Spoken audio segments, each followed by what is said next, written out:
frequência aos sacramentos, confissão ao padre, veneração e intercessão dos santos. Mas afinal, de onde é que os católicos retiram a sua fé? Onde está alicerçada, onde está fundamentada a fé católica? De onde os católicos tiram as razões que justificam aquilo que eles creem? Você sabia que o catolicismo não fundamenta a sua fé apenas na Bíblia? Como assim?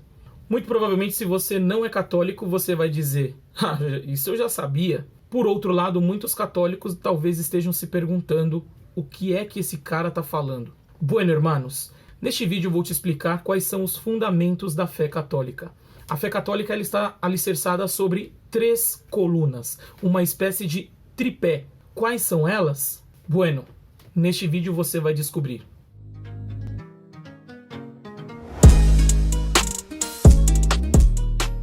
Que onda raça? Você está em mais um vídeo do canal Catholic Cholo e neste vídeo eu vou falar sobre os fundamentos da fé católica. Então você entenderá um pouco melhor de onde nós católicos tiramos a nossa fé, onde ela está fundamentada, onde ela está alicerçada. Bueno, aproveito para avisar aí aos hermanos que estão no canal esperando algum vídeo sobre cultura chicana, sobre cholismo, que o próximo vídeo será sobre este tema. Então não deixem de nos acompanhar, hermanos. Próximo vídeo eu trago este assunto para vocês. Simón? Bueno, mas tratando sobre o tema deste vídeo, o que me motivou a tratar deste tema foi justamente o fato de existir essa desconfiança, essa incerteza ou essa imprecisão sobre de onde nós católicos tiramos a nossa fé. Um cristão protestante, normalmente ele vai dizer o seguinte: a regra de fé do cristão é a Bíblia. A fé é definida, é determinada pela Bíblia. Ora, mas um cristão católico, assim como os cristãos ortodoxos, eles não entendem dessa forma. E isso por quê? Alguém vai estar se perguntando: tá, mas você falou de 3 pilares, 3 colunas, e quais são elas? Bueno, hermanos, a primeira delas já é de se imaginar: a Bíblia. A Bíblia é a palavra de Deus. Ou melhor dizendo, a Bíblia é palavra de Deus. Tem alguma diferença nessa minha afirmação? Sim, mas eu vou deixar para explicá-la daqui a pouco. Segura aí, você já vai entender. Bueno, a primeira coluna, o primeiro fundamento da fé católica é a Sagrada Escritura, é a Bíblia. Então nós católicos, a Igreja Católica, crê, é doutrina católica, é dogma católico, que a Bíblia é palavra de Deus. As Escrituras Sagradas são divinamente inspiradas por Deus. É o próprio Deus falando por meio de homens que as escreveram. Então, é isso. Não há qualquer problema ou dúvida em relação a isso. Inclusive, nós professamos, sim, a inerrância das Sagradas Escrituras. Nós cremos que ela é expressão divina, é expressão do próprio Deus que nos deixou a sua mensagem por meio das Escrituras. Ora, então, neste quesito, não há qualquer diferença entre o que professamos nós católicos e o que professam os nossos irmãos cristãos protestantes. Então, tanto nós cristãos católicos como cristãos ortodoxos cremos da mesma forma, que a Bíblia é palavra de Deus. Quanto a isso, não há qualquer dúvida. Tá, mas então quais seriam as outras 2 colunas, os outros 2 fundamentos que formariam este tripé? Muito bem, já falei da Sagrada Escritura, que é não há qualquer dúvida. Futuramente farei um vídeo, inclusive, falando sobre a Bíblia, falando sobre como ela surgiu, como ela se formou, por que ela tem autoridade, por que ela deve ser reconhecida como palavra de Deus. Isso fica para outro vídeo. Quais são as outras 2? Bueno, a segunda coluna é a tradição. É tradição, hermanos, com T maiúsculo. Tradição nada mais é do que o conjunto de ensinamentos, de crenças, de hábitos e de verdades que foram transmitidas de geração em geração. Que geração? Como assim? Bueno, geração, neste sentido, não estou me referindo a pai para filho ou algo do tipo. Eu me refiro à transmissão por meio de sucessão apostólica, que será um tema de um outro vídeo mais para frente. Mas basicamente, para vocês entenderem, os apóstolos, eles deixaram sucessores, eles constituíram sucessores que são os bispos. Se você quiser entender um pouquinho melhor isso, eu vou deixar na descrição 2 vídeos onde eu já falo um pouco sobre isso, o vídeo sobre o primeiro século da igreja, então para nós entendermos como a igreja ela foi se expandindo a partir de Nosso Senhor e dos apóstolos. Pois bem, mas voltando aqui, os apóstolos deixaram sucessores e eles ensinaram verdades aos sucessores, que as aprenderam e transmitiram aos seus sucessores, que por sua vez as aprenderam e foram transmitindo de sucessão em sucessão até chegar aos nossos dias. Alguém vai falar, não, mas essa tradição aí não tem importância não, o que importa é a Bíblia. Eu sei que essa é a mentalidade, inclusive, do protestantismo. Me desculpem, irmãos, mas onde está a lógica disso que eu estou falando para vocês? Ora, a tradição ela tanto é mencionada nas Escrituras, porque nós sabemos que o próprio apóstolo São João nos fala sobre nosso Senhor Jesus Cristo ter feito muitas outras coisas que não estão escritas na Sagrada Escritura, até porque se estivessem escritas, não haveriam livros suficientes no mundo que coubessem aquilo que nosso Senhor fez. Então, em outras palavras, muita coisa não foi registrada por escrito. Isso é tema de novo para o vídeo quando eu falar sobre Bíblia, né? Nós vamos entender que a Bíblia ela foi surgindo, ela não foi sendo redigida, escrita, enquanto Nosso Senhor fazia as coisas, né? A igreja sobreviveu pela tradição apostólica muito tempo antes da Bíblia nascer, da Bíblia surgir. Mas então o que eu quero dizer, irmãos, é que a própria Bíblia é fruto da tradição. E isso por quê?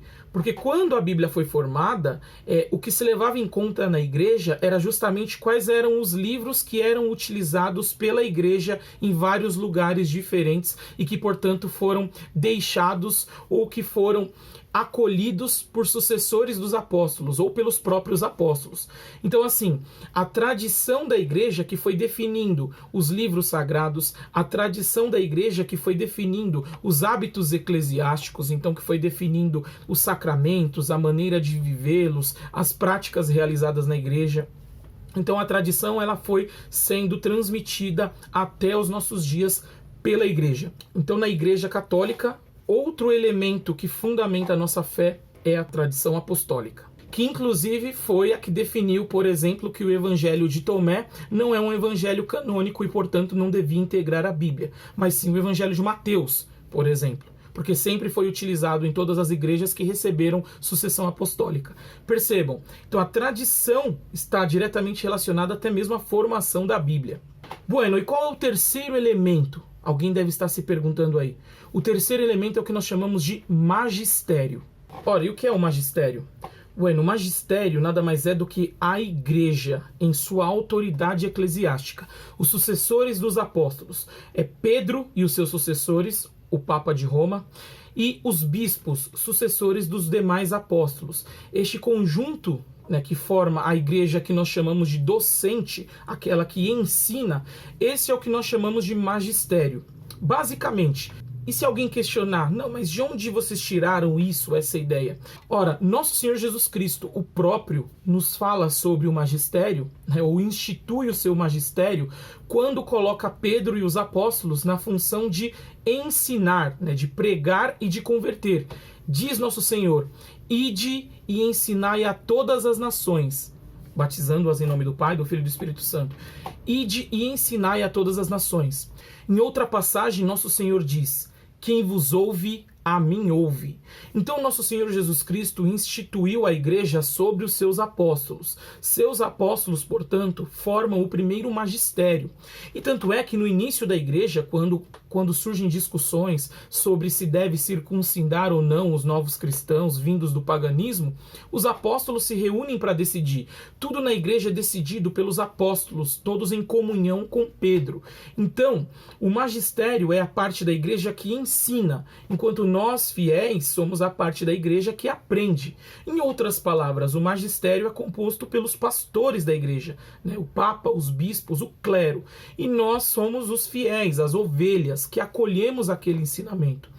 O magistério, portanto, irmãos, que definiu os livros da Bíblia que são inspirados por Deus. E, portanto, são os livros que devem compor a Bíblia. Então, por que o Evangelho de Tomé ficou fora e por que o Evangelho de Mateus ficou dentro da Bíblia?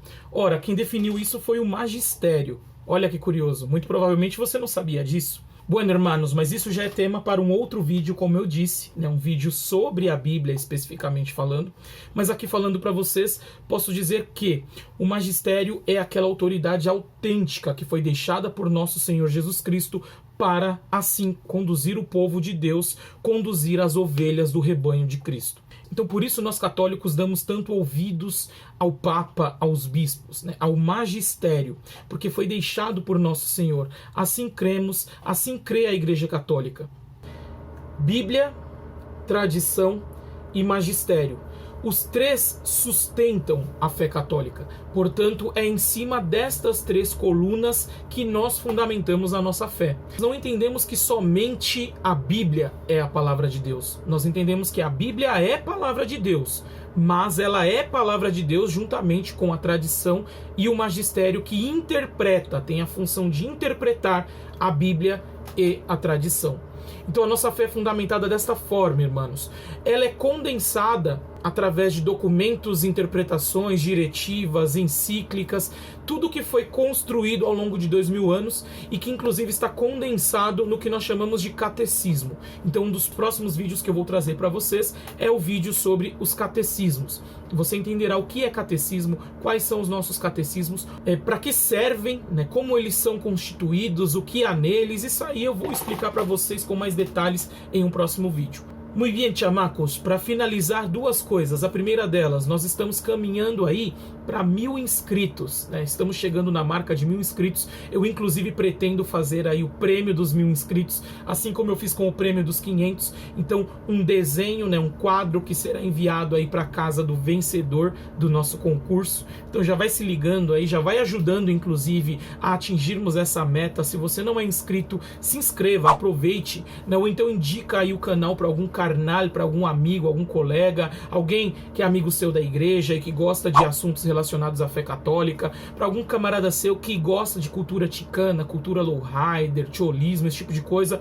Indica o nosso canal, irmãos, que eu sempre vou estar trazendo conteúdos para vocês. Segundo aviso, também vou deixar aqui uma dica de um canal parceiro, fala sobre a vida dos santos, o santo de cada dia, para você entender melhor o que são os santos, o que foram os santos. É um assunto muito controverso, inclusive, para quem não é católico. Então, se você quiser entender um pouquinho mais sobre quem foram essas pessoas, acesse aí o canal, eu vou deixar o link também na descrição. Quem é o santo de hoje, o nome do canal, um canal muito bacana.